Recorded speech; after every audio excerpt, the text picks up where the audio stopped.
कटक शहर के जसानिया परिवार के घर में हम सब लोग बैठे हुए हैं। ये परिवार जो है हमारे साथ जो मुकेश भाई लोहाना, हम लोग पूरी जगन्नाथपुरी जाने के रास्ते में बीच में यहाँ कटक में रुके हुए। ये हमारे बाबा जी के साथ लगातार यात्राओं में से एक यात्रा है।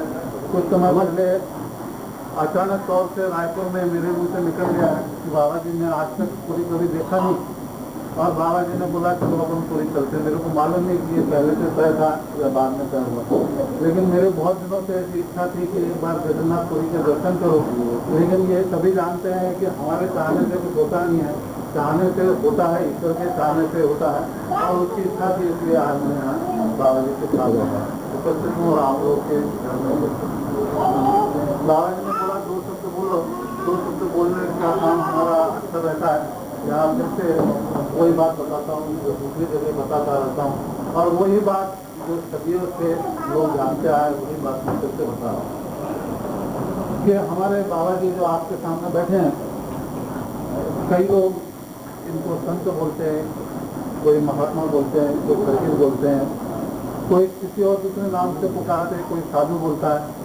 लेकिन ये व्यक्तिगत हर एक व्यक्ति का नजरिया देखने का दृष्टिकोण है, और कम से कम मेरे निगाह में या मेरे जैसे बहुत सारे लोगों के भक्तों के निगाह में ये भोला बाबा एक अवतार है। अंग्रेजी में उसको इनकार्नेशन ऑफ गॉड बोलते हैं।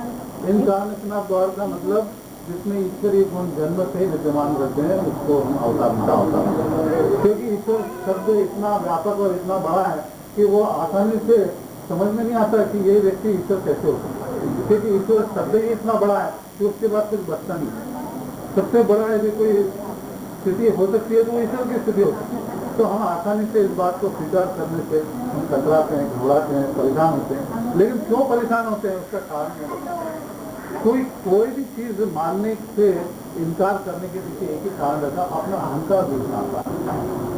अपना अहंकार बीच में आता है कि हम इसको कैसे मान लें। लेकिन मैं जो आपके सामने जो बात बोल रहा हूँ वो कुछ कारणों से मैं तो बोल रहा हूँ। मैं फिर से वही बात दोहराता हूँ जो मैं पहले भी कई बार दोहरा चुका हूँ, लेकिन आज फिर से मैं दोहरा। रोज सुबह सूरज को कौन उगाता है, शाम को किसके गए हुए आदमी को चलाते देखा, मैंने वो सब चीजें जो अभी आपके सामने बयान की वो सब करके देखा। और इसलिए कम से कम मैं इस निश्चित से निश्चित रूप से बोलता हूँ कि हम बहुत भाग्यवान हैं कि हम उस भगवान के उस अवतार के सामने बैठे हैं। यहाँ एक बात याद आती है मेरे को कि सदियों पहले जब भगवान श्री कृष्ण ने जन्म लिया तो उन्होंने एक वाक्य जो गीता की शुरुआत नहीं है कि यदा यदा ये ग्लानि भवति भारत, जब जब इस पृथ्वी के ऊपर धर्म का क्षय होगा, धर्म का नाश होगा, तब तक में ऐसा उन्होंने हमने भक्तों के साथ वादा किया। जो भगवान श्री कृष्ण के साथ जो औरतें रही, जो आदमी रहे, उनमें से कई लोगों को गोप बोलते हैं, कई लोगों को गोपिका बोलते हैं। तो गोप और गोपिका कौन है? जिस पुरुष ने भगवान श्री कृष्ण के गोपनीय रहस्य को जान लिया, भगवान श्री कृष्ण के गोपनीय रहस्य को जान लिया कि ये है कौन, जिसने पहचान लिया वो गोप कहा है। और जिस स्त्री ने उस गोपनीय रहस्य को समझ लिया कि ये भगवान है, उसको गोपिका है। लेकिन भगवान से ये गोपी और गोपिकाओं ने क्या मांगा? उन्होंने कार नहीं मांगा, बंगला नहीं मांगा, उन्होंने बैंक बैलेंस नहीं मांगा, उन्होंने रिक्शा नहीं मांगा, कलर टीवी नहीं मांगा। उस समय नहीं थे ऐसी चीजें, यदि होती तो शायद मांगते। लेकिन उन्होंने क्या मांगा? उन्होंने मांगा, उससे तो यही मांगा कि हे भगवान, जब जब हम जन्म ले कभी आगे तब तब आपका साथ मिलेगा।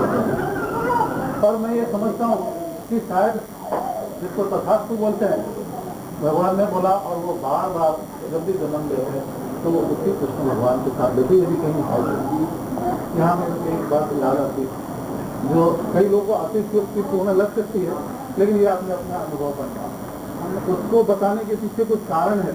और वो घटना आप ध्यान से सुनना। कुछ समय पहले हमारे आश्रम की ये घटना है, यहाँ बहुत सारे लोग नए बैठे हैं, इसलिए मेरे बताने की इच्छा है। हमारे आश्रम में गोपाल काला का कार्यक्रम होता है, अक्सर सभी कार्यक्रमों के बाद एक कार्यक्रम होता है। वो जन्माष्टमी का कार्यक्रम था, उसके बाद ये गोपाल काला जिसमें दही हंडी ऊपर लगा के तोड़ते हैं, वो कार्यक्रम था। और उस कार्यक्रम जहाँ हो रहा था वो नदी के किनारे की घटना है। नदी सूखी थी और उस नदी के किनारे जहाँ एक कार्यक्रम चलवाता है, एक चबूतरे के ऊपर एक पेड़ के नीचे दही हंडी टांगी हुई थी और बाबा जी का भजन कीर्तन करवाता और समय का काम था। और उसमें एक बड़े अनहोनी बात, बड़ी अजीब बात जो वहाँ हुई, मैं आपके सामने उसको बताऊँगा। और उसके बाद खुद ही हम सब तय कर सकते हैं कि हमारे सामने बैठे हुए कौन है, क्या हुआ। वहाँ जो नदी वहाँ सूखी थी, नदी हरदम ऊपर से नीचे बहती है, पानी का प्रवाह हरदम ऊपर से नीचे रहता है, नीचे से ऊपर कभी नहीं रहता। लेकिन मान लो यहाँ से यहाँ नदी बहती है तो नीचे से ऊपर बहना चालू हुआ नदी का। और सामने जिस सूखी नदी में हजारों लोग बैठे थे और बाबा जी के भजन का आनंद ले रहे थे, वहाँ लोगों में भगदड़ बढ़ गई, क्योंकि सभी को लगा कि पानी में कहीं बहने जाएंगे, कहीं विलीन हो जाएंगे। सभी लोग दौड़ने लगे, वहाँ सब लोग भागने लगे। और कुछ देर बाद देखते हैं तो उस जगह पे इतना सारा पानी आ गया, कमर समाज। लेकिन उसके आगे की घटना जो मैंने देखी, हर एक को अलग अलग नजर आता है, उसके दृष्टि के हिसाब से नजर आता है। वहाँ जो कुछ मैंने देखा वो मैं आपको बताऊँ। वहाँ जो पानी इसमें देख के वहाँ पानी आया था और वो पानी आते आते ठीक वहाँ तक आया जहाँ तक बाबा। फिर हमारे भगवान ने धीरे से उसका बाहर निकाला, उस पानी को स्पर्श किया और उसके बाद जो हमने देखा वो यही देखा कि पानी जो दूसरा से आया था तो वापस चला गया। और कुछ समय बाद मुश्किल से आधे घंटे बाद वहाँ देखते तो पानी की एक बूंद थी। क्या ये किसी सरकार का कोई जादू है क्या? नहीं है। कई लोग संत महात्माओं को कोई जादूगर समझते हैं, इसलिए मैं बता रहा हूँ। वहाँ जो कुछ घटना हुई मैं इसलिए आपको बता रहा हूँ कि वो पानी जहाँ से आया था वहीं चला गया। इस घटना को वहाँ उपस्थित हजारों लोगों ने अपने आप को, लेकिन सभी के मन में ये बहुत बड़ा प्रश्न था कि ये क्या हो गया, हमारे सामने नदी कहाँ से आई। कभी नदी उल्टी बहती नहीं, नीचे से ऊपर पानी बहता नहीं। लेकिन वहाँ सभी लोगों ने देखा कि नदी का प्रवाह वहाँ आया और पानी जहाँ से आया था वहाँ वापस चला गया। वहाँ उपस्थित बड़े बड़े विद्वान लोगों ने इस घटना का विवेचन अपने ढंग से करने की कोशिश की, लेकिन सबसे आखिर में हमारे बाबा जी ने सच्चाई को बयान कर दिया, सच्चाई सबके सामने रख दिया। क्या बोले, और वो मैं समझता हूँ कि वही बात सच्ची बात। लेकिन इसके बीच जो मेरा अनुभव है मैं आपको जो वहाँ आकर तो मेरे को ज़्यादा कुछ तो समझता नहीं, लेकिन इतना ही मेरे को समझ में आया कि इस कलयुग में कितने की शक्ति है, कितने की ताकत है कि जो इस कलयुग में गंगा को कहीं अवतरित करके बताया। मैं तो नहीं जानता। आज का दिन शुक्रवार का दिन है, 24 जुलाई का दिन है। हम कटक में बैठे हुए, उड़ीसा का ये शहर है और महानदी के किनारे ये बहुत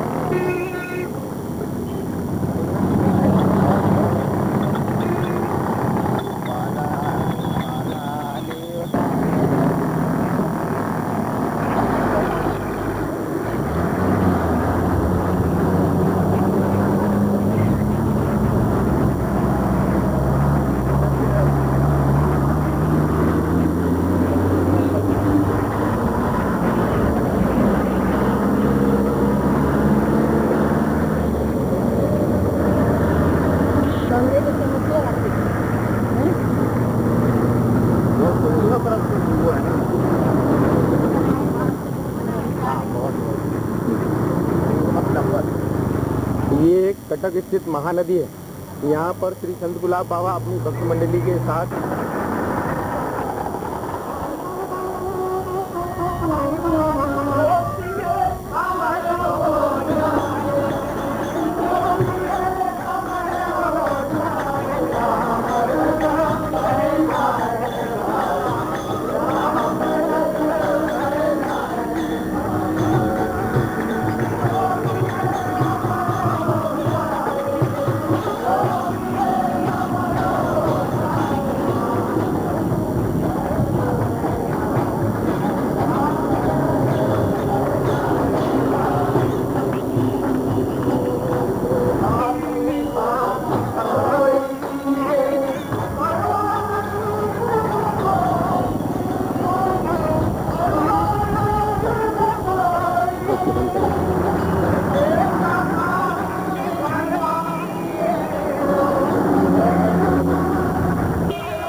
आगे बढ़ते जाओ।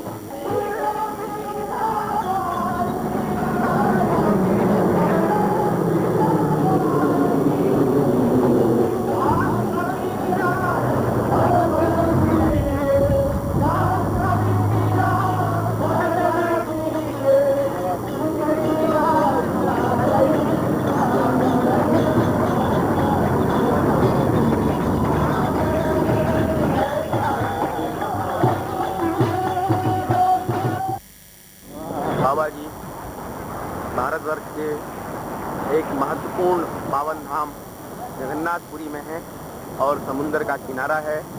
बाबा जी के साथ में रायपुर की, सागर की, नागपुर की और बहुत लंबी चौड़ी भक्त मंडली आई हुई है। बाबा जी के साथ में पुरी धाम का और समुद्र दर्शन का आनंद सभी ले रहे हैं।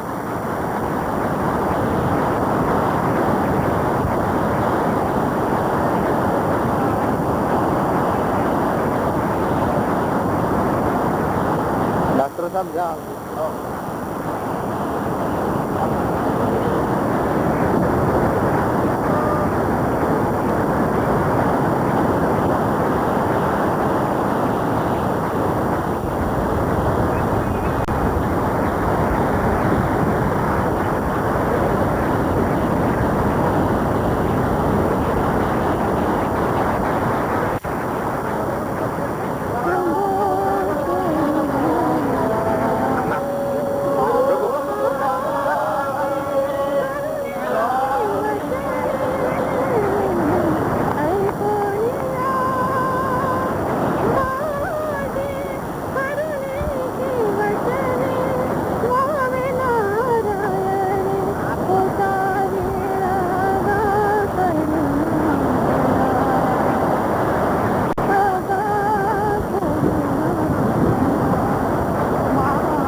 डोंगर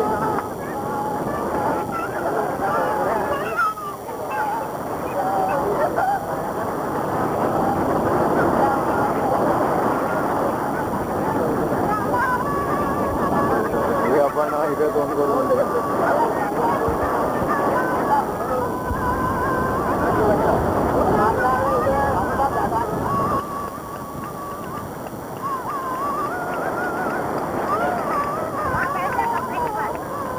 भाऊ जा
Hãy subscribe cho kênh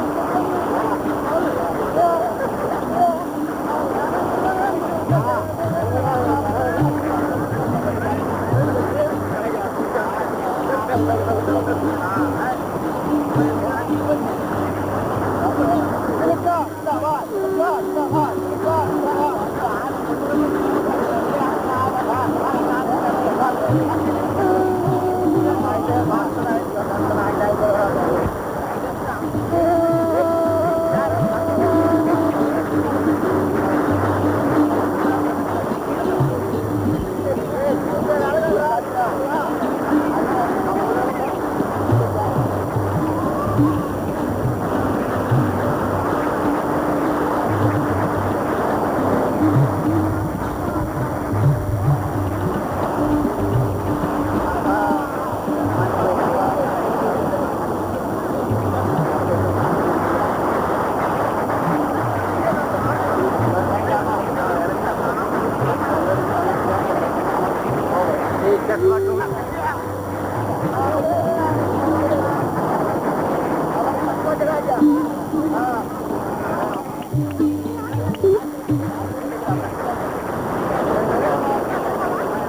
अभी अपन बोल गोपाल कृष्ण गुलाब बाबा की जय, बोल जगन्नाथ भगवान की जगन्नाथपुरी के समुद्र तट के ऊपर समय हमारे भगवान जगन्नाथ खड़े हुए हैं और बाबा जी को विभिन्न रूपों में हम लोग देखते हैं, लेकिन इस समय जिस रूप में है वैसा रूप देखने को बहुत मुश्किल से मिलता है। ये बाबा जी की कृपा है कि बाबा जी को चश्मा लगाना भी शुरू कर दिया और हैट लगाना भी मंजूर किया और हाथ में साथी भी ऐसा रूप बहुत ही मुश्किल से कभी कभी मिलता है।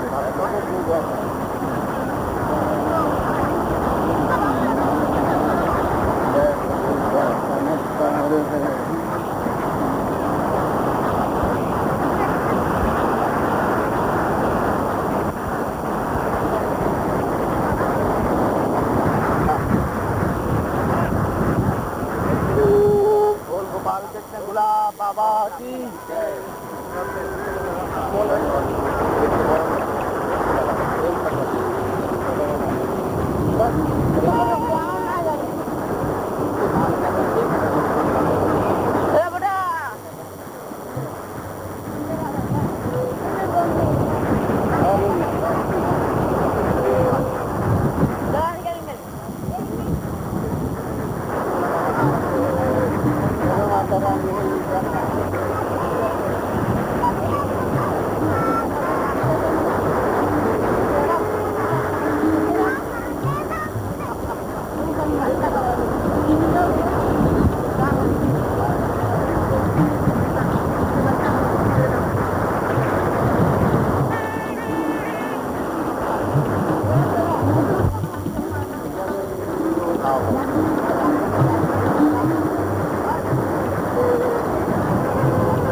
खड़े हैं और अब समुद्र की लहरें दूर से उछल रही है। ये देखने में बड़ा अच्छा लगता है और बाबा जी के सामने खड़े हुए हैं। और हम अब इस शहर के जगन्नाथपुरी से प्रस्थान करने वाले हैं। यहाँ से हो सकता है बाबा जी मंदिर की तरफ जाए और मंदिर की थोड़ा सुंदर जाए। यहाँ आने तक मालूम नहीं था यहाँ पिछले समय कब तक हम लोग रुकेंगे, लेकिन अब बाबा जी की कृपा से अभी तक यहाँ मौजूद है।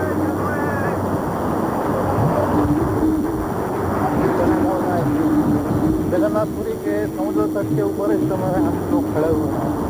आज 25 तारीख है, 25 जुलाई 1992 की जुलाई का 25 तारीख दिन है।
ऐसा टाइम रोज रोज नहीं आता भैया, पीछे पीछे नहीं रहना पिताजी।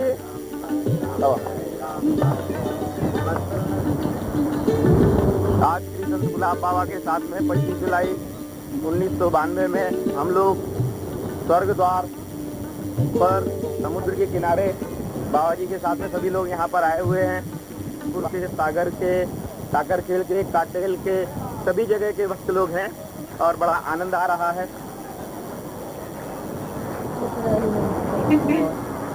बाबा जी बहुत खुश हैं और बाबा जी बहुत सुंदर दिखाई दे रहे हैं। आज सुबह से ही जो आनंद यहाँ बरसा है वो रोज नहीं बरसता।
हाँ बाइक तो मुझे तो बात है लाइट बंद कर फिर लाइट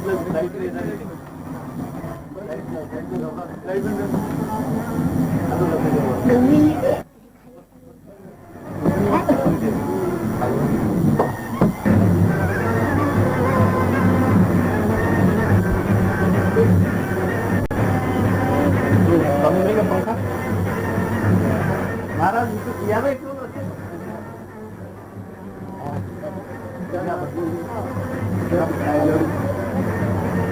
सत्तरी टाका जाऊ तिकडे कधी टाका जाऊ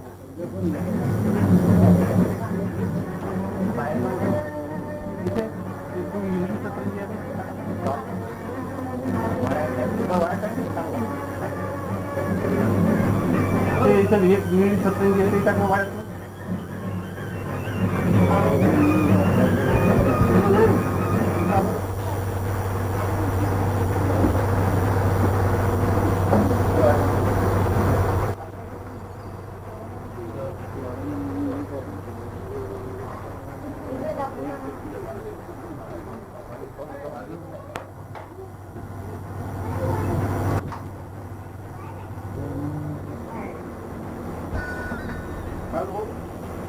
बोला हाँ बोला जी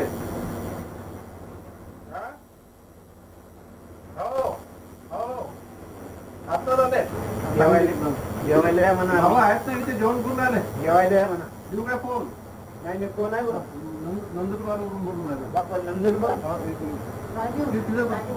तिथं बोलून तिथे राजीव नमस्कार इकडे बरं आहे आई गे पोरं गजानं शानदाराम हा मग बरोबर आम्ही चांगल्या इकडे तुम्ही बाबाजी बरे बरोबर तिकडे सर्व भक्तांना नमस्कार सांगा देवी ताई 2 शब्द बोलले आणि मग सुशीलाबाई नमस्कार नमस्कार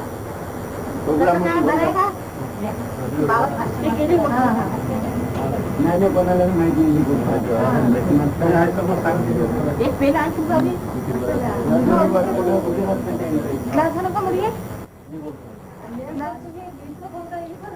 इथं कशा काय फोन लावला फोन लावला इथं कसं काय फोन लावला तुम्ही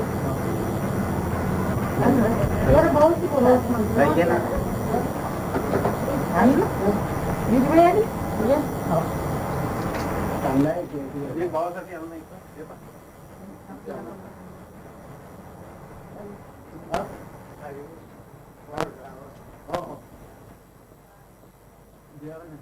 हो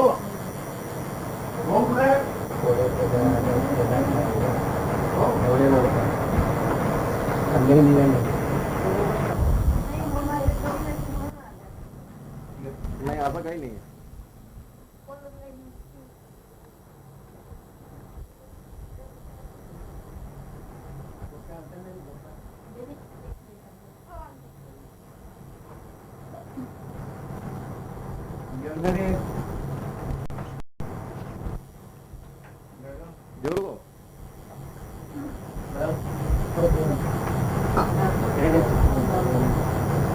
आम्ही पण बहुत टाटा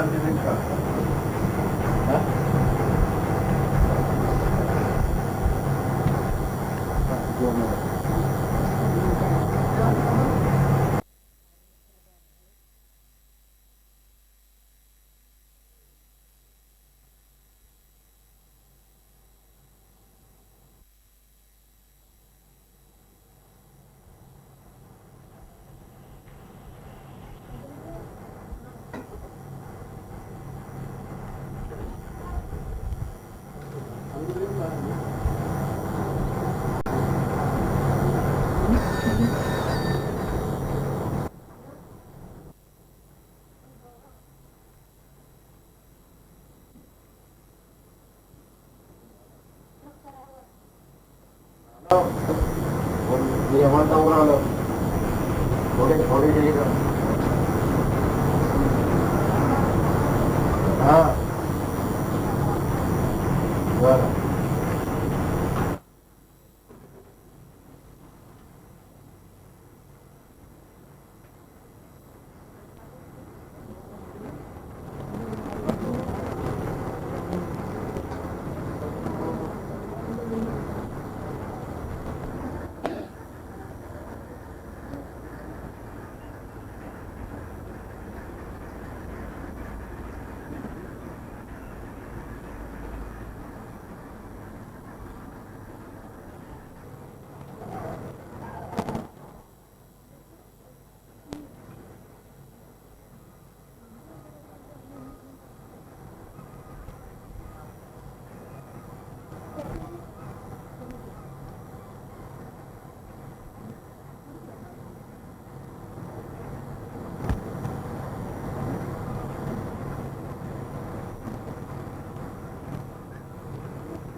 बसा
पंडित म्हणे बाबा शिव्या पाहुणे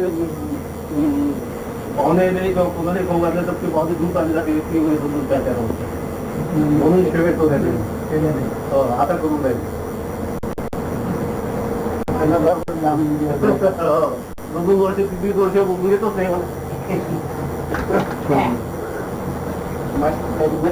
मला पुणे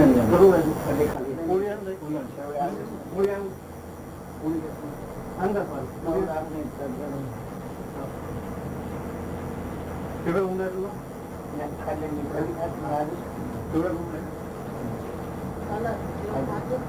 तुला तयार झाले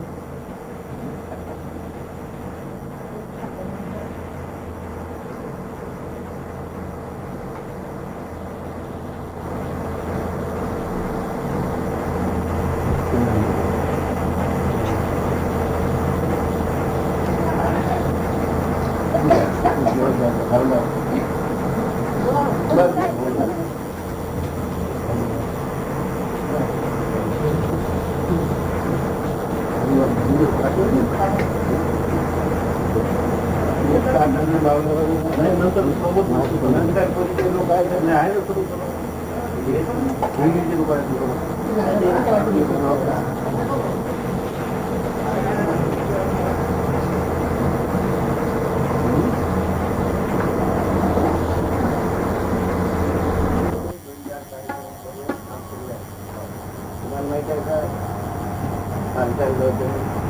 उद्योगांनी काही कमतर काम केलं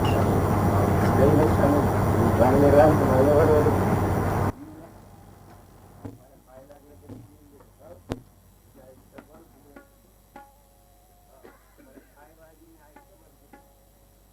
चांगले राहत उद्योगांनी आणि आम्ही ज्ञानेश्वरला सोडून चाललो नाही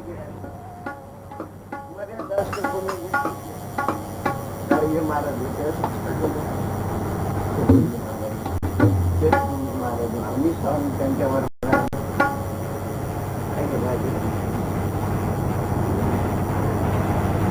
गेलं तरी येऊन जात कार्यक्रम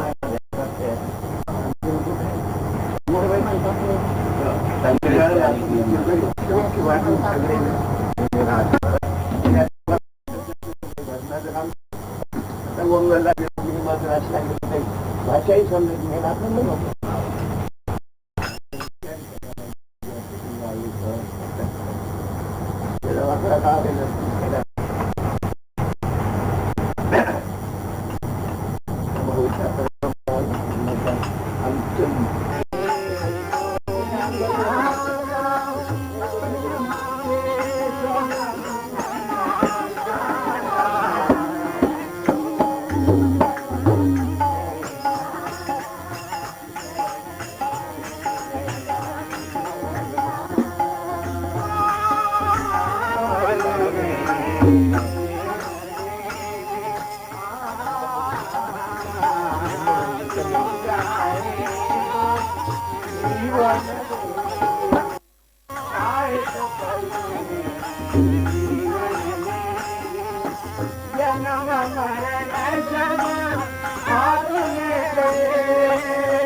Thank